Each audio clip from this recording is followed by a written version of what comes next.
This is the VOA Special English Health Report. A new study shows that unhappiness in middle age, also known as midlife crisis, is a universal experience. Two economists did the study, Andrew Oswald of the University of Warwick in England and David Blanchflower at Dartmouth College in New Hampshire. They used information collected earlier on 2 million people from 80 nations. They found that people around the world seem to share an emotional design in life. That design, they say, is shaped like the letter U.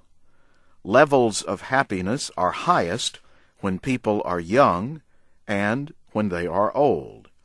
In the middle, however, most people's happiness and life satisfaction levels drop. Professor Oswald says some people suffer from midlife depression more than others.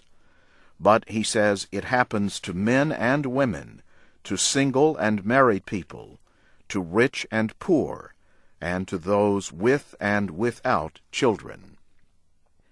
Generally speaking, people reach their lowest levels between the ages of about 40 and 55. But then, as they continue into old age, their happiness starts to climb back up. What the research does not show is why all this happens. Professor Oswald says one possibility is that people recognize their limitations in middle age and give up on some long-held dreams. Or perhaps people who are happier live longer, and this is responsible for a growing percentage of happy older people. Or, he says, maybe people have seen others their age die, and they value more their own remaining years. The report is to be published in the journal Social Science and Medicine.